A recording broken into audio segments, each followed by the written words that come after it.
3 માર્ચે આયોજિત વિશ્વ વન્યજીવ દિવસની વિશેષ ઉજવણી થશે। પીએમ ખુદ સાસણમાં હાજરી આપી રહ્યા છે। 3 માર્ચ વિશ્વ વન્યજીવ દિવસ। આ ઉજવણી માટે ખાસ પ્રધાનમંત્રી સાસણ ગીર આવ્યા। ગુજરાતમાં સાસણ ગીરમાં વસતા એશિયાઈ સિંહોના સંરક્ષણ માટે તેમજ ગીર ક્ષેત્રના સર્વાંગી વિકાસ માટે પ્રધાનમંત્રી નરેન્દ્ર મોદીએ અનેક પ્રયાસો કર્યા। તેમણે પોતે વર્ષ 2007માં ગીરના જંગલ વિસ્તારની મુલાકાત લીધી અને તેની પરિસ્થિતિ અંગે માહિતી મેળવી।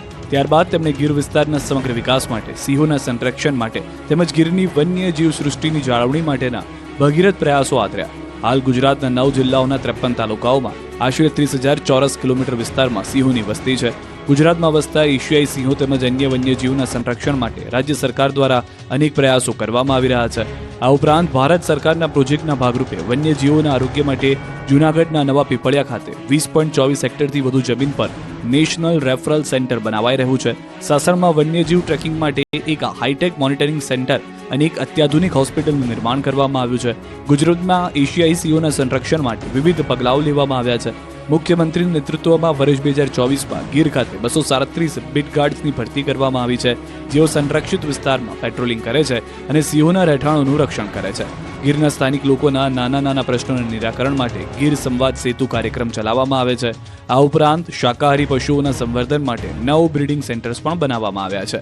સીએમ ભૂપેન્દ્ર પટેલના માર્ગદર્શન હેઠળ બૃહદ ગીર વિસ્તારમાં આવેલી રેલવે લાઇનો પર સંભવિત અકસ્માત નિવારવા માટે રેલવે સાથે એસઓપીની રચના કરવામાં આવી છે, જેના લીધે અકસ્માતોમાં સિંહોના મોતમાં નોંધપાત્ર ઘટાડો થયો છે। ગીરમાં સંરક્ષણ પ્રયાસો અને પ્રવાસનને વેગ મળે તે માટે સતત પ્રયાસ કરવામાં આવ્યા છે, જેની લોકોએ પ્રશંસા કરી છે।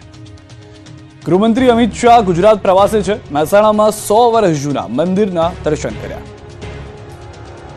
કેન્દ્રીય ગૃહમંત્રી અમિત શાહ ગુજરાત પ્રવાસે છે। કેન્દ્રીય ગૃહમંત્રી અમિત શાહ પરિવાર સાથે વિજાપુરના પિલવાઈ પહોંચ્યા।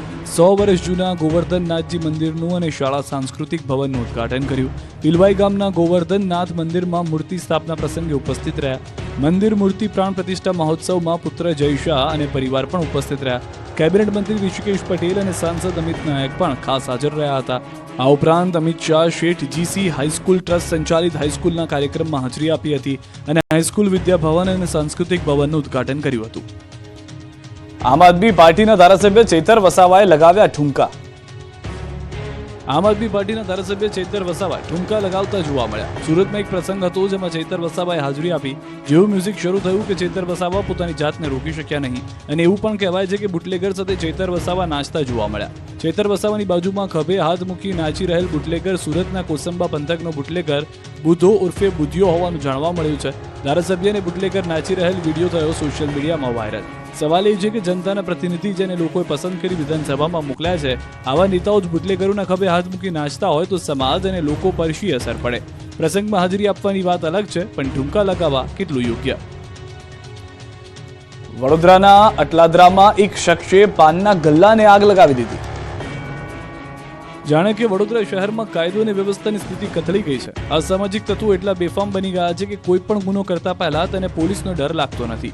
શહેરના અટલાદરામાં તોફાની તત્વોએ આતંક મચાવ્યો। પાનની દુકાનમાં આગ લગાવી દીધી। જી હા, પહેલા તત્વો દુકાનની આસપાસ ઊભા રહે છે, જે બાદ તક જોઈ દુકાનના શટર પાસે આગ ચમકી કરતા દેખાય છે। આગ લગાડવાની ઘટના સીસીટીવીમાં કેદ થઈ। વહેલી સવારે બાઇક પર આવેલી એક અજાણ્યો વ્યક્તિ આગ લગાવી ભાગતો નજરે પડ્યો।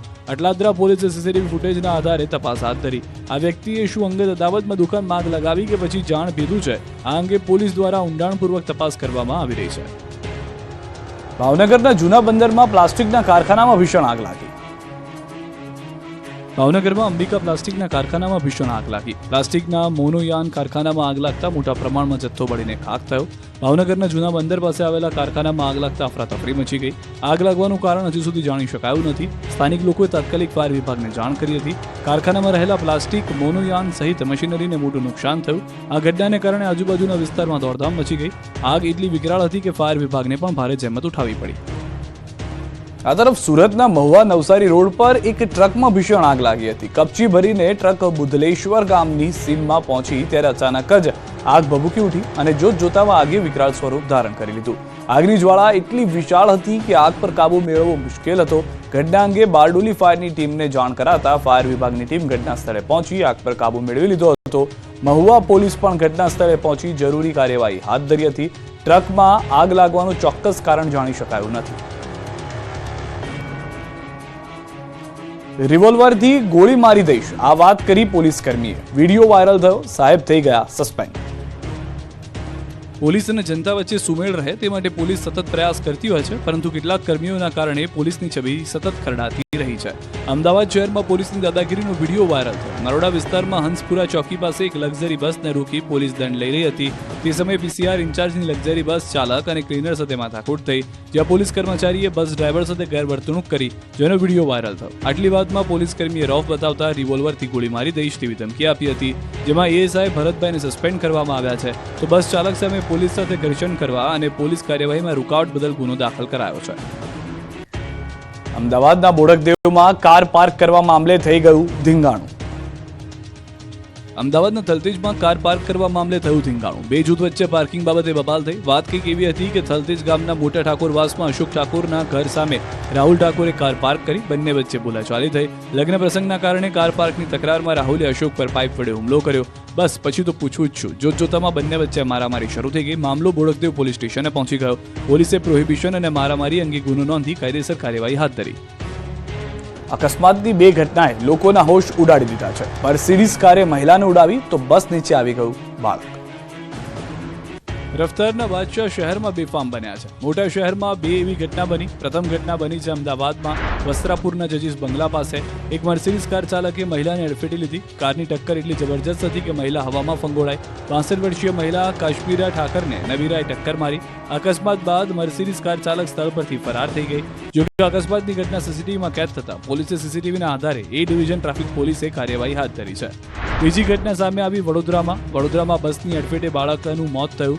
અમિતનગર સર્કલ પાસે એક બાળક રસ્તા પર દોડી રહ્યું હતું. તે સમયે જ પૂરપાટ ઝડપે આવી રહેલી બસે રોડ ક્રોસ કરવા જતા બાળકને અડફેટી લીધું. બસના આગળના ટાયરમાં બાળક કચરાઈ જતા ઘટના સ્થળે જ મોત નીપજ્યું. અકસ્માતની ઘટનાના સીસીટીવી સામે આવ્યા. માસૂમ બાળકના મોતથી માતા બેભાન થઈ ગઈ હતી. માતાને સારવાર અર્થે હોસ્પિટલ ખસેડવામાં આવી. રફતારના કેર સામે લોકો લાચાર બની ગયા છે. દાહોદ પોલીસે ડ્રોનની મદદથી બે ચોરને ફરી એક વખત પકડી પાડ્યા. ટેકનોલોજીએ પોલીસને બનાવી દીધી છે હાઈટેક અને સ્માર્ટ. દાહોદની પોલીસ આ ટેકનોલોજીમાંથી મોટા ગુના સરળતાથી ઉકલી રહી છે. છત્તીસગઢથી ડમ્પરની ચોરી કરી બે રીઢા ગુનેગાર દાહોદ આવી ગયા. પોલીસે હોટલ નજીક એક કારમાં શંકાસ્પદ ઇસમની ગતિવિધિ જોઈ અને પીછો કરવાનું શરૂ કર્યું. પોલીસને જોઈ ચોર એક ખેતરમાં છુપાઈ ગયા. ઊંચા ઘાસમાં છુપાઈ જવાને કારણે પોલીસ પણ ચિંતામાં હતી. તે સમયે